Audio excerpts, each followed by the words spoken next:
We might have just gotten some really, really bad news for the stock market. As we all know, Nvidia and the AI hype has been holding the stock market up and continuing to push things higher and higher. But there is news coming out now that might topple all of that. That is from a company called Super Microcomputer. They are a massive customer to Nvidia.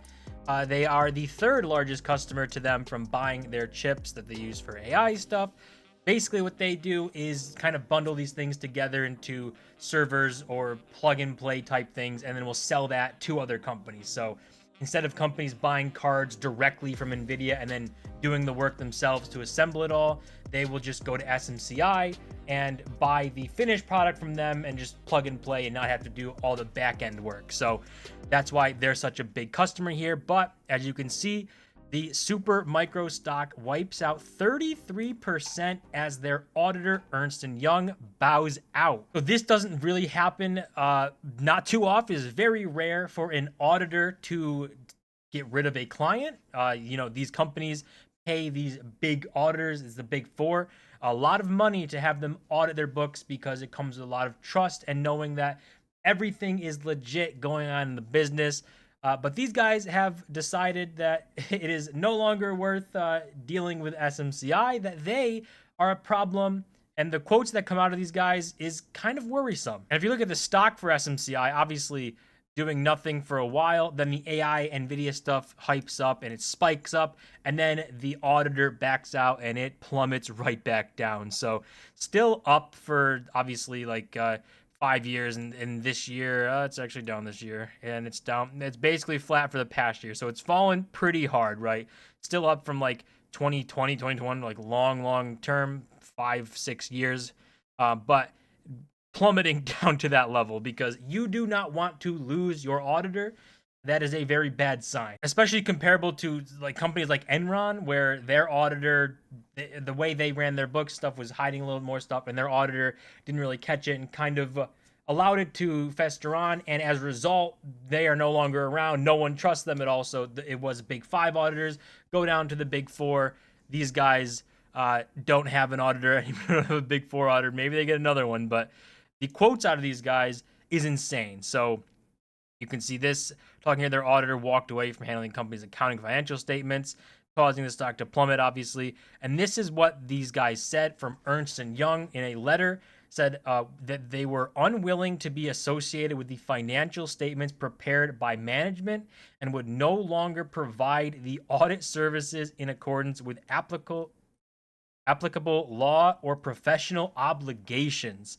So these guys came out and said these financial statements are so bad and not good that we cannot, in good faith, legally or morally, sign off on these and say that they're good to go. So not what you want to hear. And this whole thing with SMCI has been festering. I think it was a topic before when people were trying to see who the big customers are. And I think there was even a conspiracy that SMCI was like an Nvidia shell company that they set up to buy their stuff and kind of do all this different thing and play with their numbers. Probably not the case, right? That'd be insane. But this company itself, not the greatest. Their own numbers that they're running, not amazing. As well as these guys came and said, to make matters worse, Ernst Young also raised concerns over Supermicro's board independence from CEO Charles Lang and other members of management. In response, Supermicro said it doesn't agree with the auditor's judgment. So obviously, they're going to say that. Super Microcomputer is going to say, well, no, they're wrong. They don't know what they're talking about. Kind of similar to stuff that happened with Tesla and Tesla's board, where people point to it and say, all these guys on the board are pretty much connected to Elon Musk. It's not really holding him in check. They kind of just do what he says. So could be a similar situation, right, where these guys are just part of good friends or family maybe of the CEO, and if he tells them to vote for something or do something, then they're just going to do it. They're not going to really hold him accountable or go against him if they don't think it's a good idea. But they obviously they're going to say that that's not true. But that just adds on top of it. So bad financial statements. Auditor doesn't want to be involved with you anymore, fires you, something that is extremely rare to happen.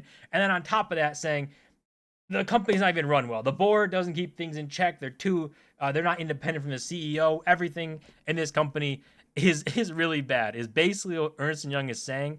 And The reason that could be bad for the entire stock market, right, is because these guys are the third biggest customer for Nvidia. Nvidia as a whole has been basically holding the stock market up. I mean, you can see year to date 182%, past year 221, 2600% for the past 5 years. Basically, Nvidia rallying, the AI thing taking over, big tech getting an AI and stuff has basically propped the stock market up with hopes of being able to become more efficient, more profitable, make more money. And maybe that's not turning out that way. It's kind of, we're at that turning point where investors are talking to Meta and Microsoft. They're the other big three. I think Microsoft's number one, and then Meta is number two for customers for Nvidia. Those investors are looking at them and saying, look at these companies and saying, you guys have spent a ton of money on these GPUs from Nvidia. We're not seeing the return. When is the return coming? So these companies are going to have to either justify what they're doing or stop spending the money on it because investors are not happy about burning money. It's dangerous to the stock market because these guys have been holding the whole thing up. So maybe there's a chance that stuff starts to unravel here. People have been saying Nvidia's in a bubble, AI has been in a bubble, and I mean, sure, everything's a bubble, right? Everyone will always say there's a bubble of some sort. So I don't think pointing to that and staying out of markets is a smart thing to do. But obviously, AI has been pushing this whole thing. And if it comes out that one of the biggest customers of NVIDIA for this AI thing, their books are bad and it's not actually as good as it seems, it could just tear everything down and spook people because it's already on the verge of looking at AI and saying, this thing is not profitable. It's not making money. What are we doing here? And then if you point to this and say, this company had to be fraudulent to try and pretend to be able to be successful with this AI stuff, we don't want any part of that. And that could really start to unravel this stuff. But I don't think it's going to bankrupt NVIDIA or bankrupt any of the big tech companies, right? They don't depend on this stuff. I mean, maybe NVIDIA now, but they're probably still going to be pushing this stuff. AI is still going to be part of the future, maybe a smaller part, but either way, I don't think this is going to destroy any of the big tech companies. But for super microcomputers, it's not looking good. But I guess we will wait and see how the market reacts. If this actually turns out to be true, that this is just a huge fraudulent company, how will it unravel? It'd be kind of insane to see. But that's going to do it for this video. As always, don't forget to smash the button and subscribe. And I'll see you guys in my next video.